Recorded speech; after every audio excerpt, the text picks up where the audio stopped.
So to round out some of the last few videos that have come out, this one is looking at thought in a different way. Maybe to essentially recontextualize thought, we can start to see certain edges that begin to bleed over into other experience or experience that is not thought. And so what we're really looking at here is thought itself. If we entertain thought as something tangible, as something solid, kind of like back to pebble in the hand, if we view a pebble in the hand without verification, then we've already started essentially solidifying a truth in the thought. And in alignment with the other particular aspect of verification, if we're in the middle of a conversation and we have a thought that arises and we begin to entertain that thought, what we're essentially doing is looking for supporting evidence of a thought. And so the aperture begins to close. It's all seemingly about an aperture of attention. Thought is a narrowing of attention. It's a laser-like focus that is essentially invested in more thought. We could even look at it like the classic movie, The Gremlins, where if you feed the Mogwai and you give Gizmo water, he begins to multiply. Thoughts are very much that way as well. In other words, once we start to feed a thought attention, then that thought begins to double and then quadruple and so on and so forth. It permutates into the point where we are just supporting thought with more thought. So going back to that initial example, as illustrated in one of the previous videos, if the thought arises that this person doesn't like me very much, and there's attention fed to that thought, then essentially there is evidence essentially being sought that is attempting to support that thought. The interesting thing about this is how confirmation bias seems to function, how beliefs function, how narratives get formed. It's essentially looking for supporting evidence of a narrow view. And by doing so, essentially we are closing our aperture or something like this and rejecting everything on the periphery and only looking for something that fits the frame. It becomes almost like a desperate act. And by itself, if we watch from a distance, that behavior that's beginning to transpire, it actually looks rather insane. It can look rather crazy because we are essentially rejecting 99% of our reality for the 1% that may or may not fit that particular framework. So this person doesn't like me very much. That frame narrows, looking for more evidence. Oh, now their tone of voice has changed. It's narrowing. And that's just an example of how that tends to work. It can also show up in terms of preconceived notions and beliefs that we have around our sensational experience, about our relationships with other human beings, our relationship with our job, whatever these relational aspects seem to be, that if we are essentially looking to support a thought with more thought, then we're essentially attempting to verify with something that has actually not even been substantiated in the first place. So, the best way to recontextualize thought initially is simply shift the relationship. If we move away from thought, because for a lot of you at this point, the word thought probably has a four-letter word effect to it. To recontextualize thought and just start to refer to them as suggestion, we start to see that there's an objective quality of suggesting, and that it's really not so personal after all. It's really hard to have a tinge or an energy to it if it's simply a suggestion. So even if that thought arises in that social circumstance, this person doesn't like me very much, that's still a suggestion, even though it's a particular statement that sounds very firm.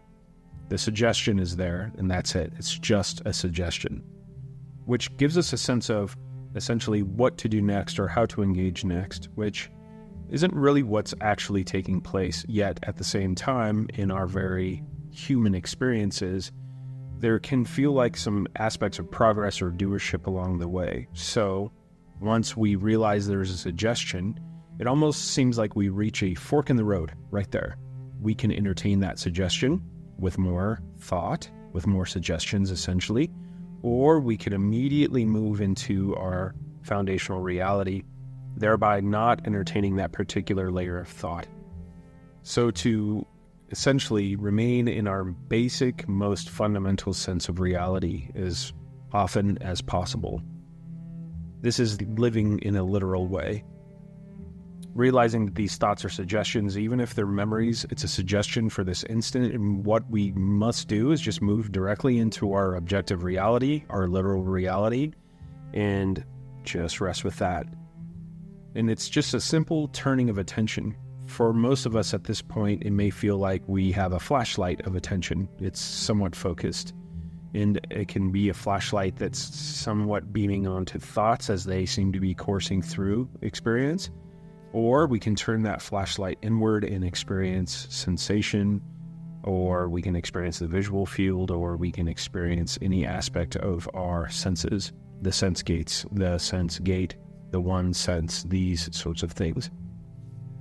Coming from this practical point of view, if you allow yourself to essentially recontextualize the reflective nature of thought as a suggestion, you will begin to see but that's really all they could be, because even if they are referring to something that seems tangible, let's just say thought says pen, but then upon picking up the pen and interacting with pen, now all attention is moving into the senses, that is essentially feeling and hearing the sounds of the skin moving against the material and opening and closing the lid and just kind of interacting with the seemingly separate object in front of us. We aren't feeding more seed to the narrative of thought, the suggestions. This interesting aspect is so crucial too. This pen is not the representation of thought that comes up. If you ever look into the accuracy of memories or thoughts, you will find that they aren't very accurate because they're essentially constantly filling in blanks, and that's a little bit of a hint here, a little bit of a clue. It's filling in blanks, almost like those visual illusions that you sometimes see on the internet. If you look at this corner of this box, you start to see little dots over in the lower right-hand corner. But if you look down in the lower right-hand corner, the dots now appear in the upper left-hand corner. Those kinds of illusions. The reason that's happening, at least according to science, is because the mind is attempting to fill in those blanks. And it's doing so, and it's creating a sense of an illusion there. That illusion is happening all the time. That is essentially how thought is functioning. It's essentially interacting with emptiness regularly, this massive gap, this huge void of just emptiness, and it is constantly filling it in. There was one point flying from Colorado back east and looking out the window, just being in a completely still space. It was looking at the very furthest aspects of what seemed to be what can be seen, essentially. And it was obvious that reality itself did not exist beyond what was being perceived. And even then, what was being perceived was there was a lot of blanks being filled in there. And as the plane was flying, we could say, or as the vibrations were continuing, you could see aspects of reality essentially coming up like blocks. And it was really fascinating to be with that, to see that reality itself is essentially being constructed through the mind attempting to fill in all these blanks. And so what we're essentially doing here is we're moving beyond a reality that's constructed by thought and by that type of perception into something that is a lot more visceral and spontaneous. So I know that was kind of off on a little bit of a track, yet this pen here, whatever the thought is saying about the pen is not the experience of the pen. It's representative. It's a facsimile to some degree, but it is missing a significant amount of information. And so what you start to begin to see is that these suggestions begin to operate in theme. They essentially create a theme of something and then attempt to fill in those gaps with more details. But if we really look at those details, we begin to see that those details do not match up to reality. So our best bet and our most fundamental, simple approach to this is bringing attention into what is tangible and real for us, at least seemingly tangible and real. Of course, we also begin to, once we kind of rest on this layer of experience, we begin to engage with these particular things in a very curious way, and we start to have a sense of, is this somehow a separate object? We start to realize that in our own experiences, sensation itself, that we are sensation itself. We somehow are merging with that experience, and if it happens here, then maybe it begins to happen everywhere else. We have to be what we are experiencing. And a really crucial aspect to that is to move beyond the layer of thought, which I know tends to be a hang-up for a lot of people.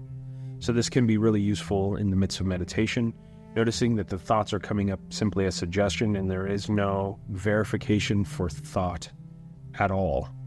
There is a suggestion, and then there is tangible, actual experience. It does get a little bit more complicated or convoluted when we step into sensation, but that makes sense because sensations themselves are essentially absolutely formless. If I were to take a glass box, let's say, and I were to put a lid on top of that box, the atmosphere inside of that box is going to conform perfectly to the inside of that box. That's essentially how sensations are. They're fluid, like an energy, like an atmosphere. They are liquid color, we could say, or texture. They don't really seem to take form, yet they can also fit any given context. And that was approached in a previous video here. So, if you're willing to experiment in such a way, begin to recontextualize your experience and your relationship with thoughts. Battling thoughts does not work. We can say thoughts belong because they're here, and then we don't even have to analyze the detail of thought or engage any further with thought. We can essentially turn that flashlight of attention into something that is more visceral, or we could just simply say something that is not thought. Where else is attention when thought seems to be running rampant, when it seems to be sticky? When you begin to realize that we aren't even turning a flashlight, that the lights are already on, that it is all illuminated, that becomes a very powerful experience in the unfolding. So just in addition to the verification and the recontextualization of things, see if you can allow yourself to just notice the suggestions of thought. Maybe every thought is simply a suggestion and it has no bearing in reality. And if it does seem to have a bearing in reality, just recognize that it's a representation of what is seemingly real for us, and that we can immediately bring attention into what is seemingly real for us. As you begin to peel that layer, that delamination of thought begins to happen like this. And we can also get into more detail in a future video around that as well. For instance, coming from the outside in, it appears as if thought is laminated and stuck to our experiences, or our sensations, our emotions. Yet existing from this perception, it's maybe not exactly how things are, but from the inside out, so to speak, we begin to see that all these thoughts are essentially satellites, just at quite a distance away from our experience. Just suggestions, just a notion of infinite potential, which has no quality of good or bad or right or wrong, it just is. Yet when we attempt to essentially have a solidified relationship with these suggestions, then dissonances begin to arise, and, well, maybe that gives you a little bit more insight on why thoughts essentially create a sense of suffering. So, would love to hear some comments and questions and maybe some experiences with playing with the recontextualizing of thought as simply as an objective suggestion, take it or leave it energy, in addition to the recontextualization of experience or noticing context, and also verification of experience. And appreciate you listening and taking part. Thanks.